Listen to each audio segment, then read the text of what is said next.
opposée à l'italienne Silvia Lanotte. Arrivée sur la ligne de Silvia Lanotte.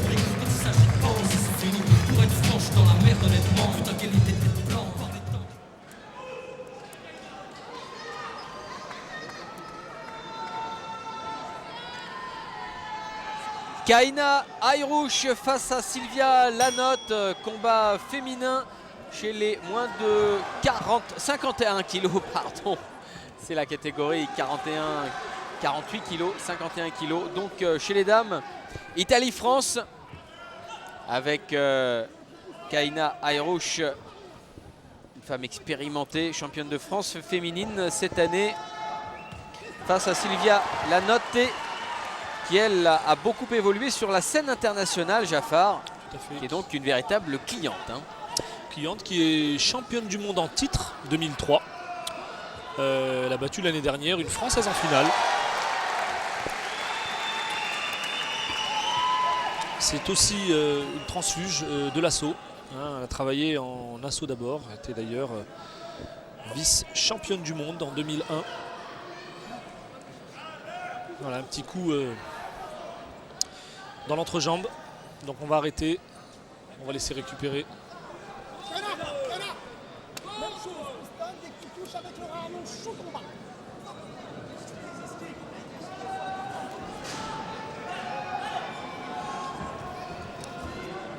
Voilà, c'est parti vite.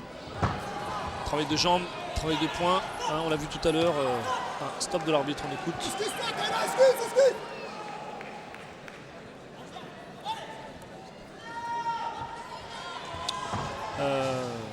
Ouais, ça part vite. Il y a 4 reprises contrairement aux garçons. Touché. Oh là là! Effectivement, là, il y a de l'engagement. Ouais. On essaye tout de suite de s'installer en patronne. Ouais, c'est normal. L'italienne est un petit peu sonnée.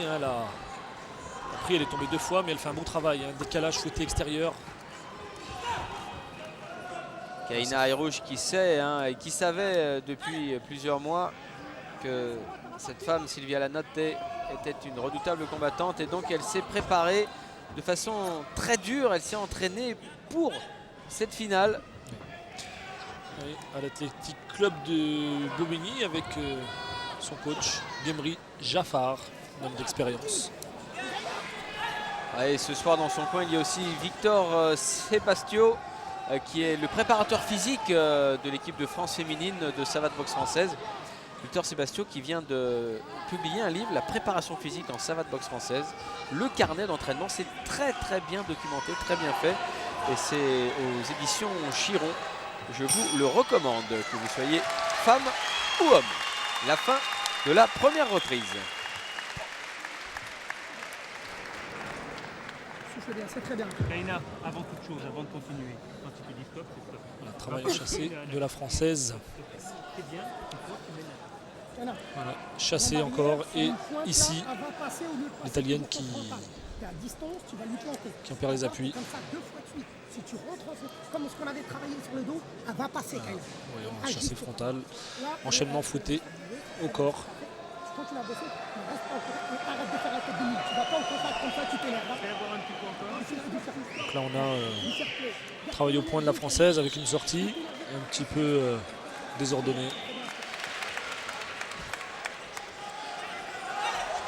Quatrième et dernière reprise. Oui, chez les dames, c'est 4 reprises, c'est tout. Il n'y en a pas 5 comme chez les messieurs. C'est parti vite.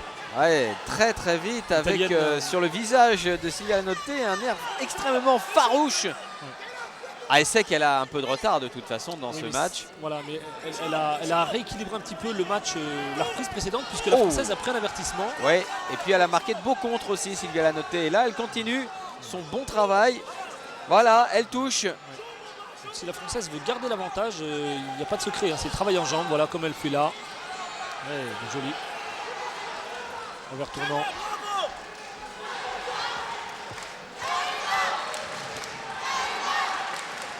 Dommage. L'italienne est tellement pressée de toucher qu'elle est Elle arrive à être trop près en points. Et donc ce sont des touches qui ne sont pas comptabilisées. Et là encore, touché à la face, la française. Qui marche bien ici avec les jambes.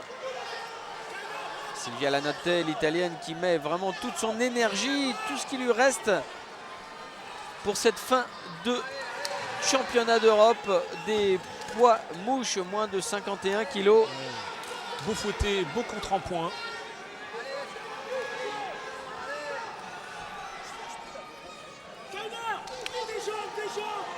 Là, on demande à la française de chasser, on demande à la française voilà, de mettre des jambes. Voilà, ouais, joli fouetté figure.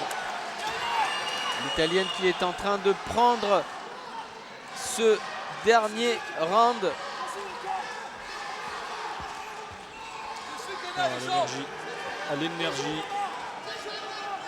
Ah, Allez Kaina, il faut y aller maintenant, il ne reste plus beaucoup de temps. L'italienne qui a pris le centre du ring et qui contre avec cette droite. Ouais. Et la française a mal, elle est touchée. Et c'est la fin de cette finale des moins de 51 kilos. Pas facile, hein? Ouais, Pas facile. Là, effectivement, c'est un vrai travail de décision. Il va falloir que les juges fassent leur petit compte. Et ouais, c'est bien, voilà. C'est un beau geste. Et c'est vrai qu'on serait tenté de dire que c'était un combat extrêmement bien équilibré finalement.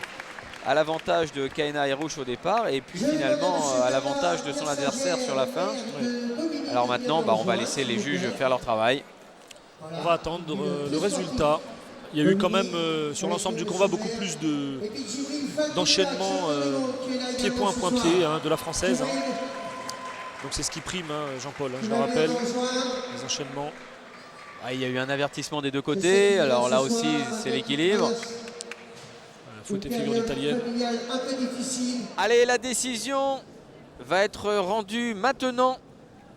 Sam Selem, le présentateur officiel de la soirée. On l'écoute.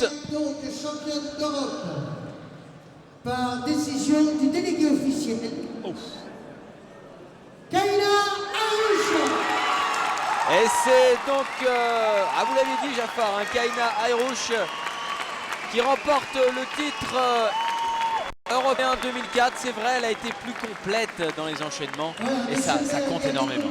Ça compte, mais là, une décision du délégué officiel, c'est-à-dire en fait, les juges ont donné match nul. Le délégué officiel a choisi.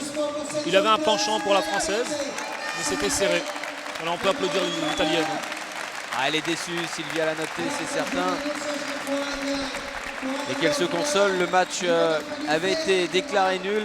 Mais voilà, comme vous l'avez annoncé, Jafar. Il faut un vainqueur. Hein. Voilà, il faut un vainqueur. Donc ce sera Kaina Airouche.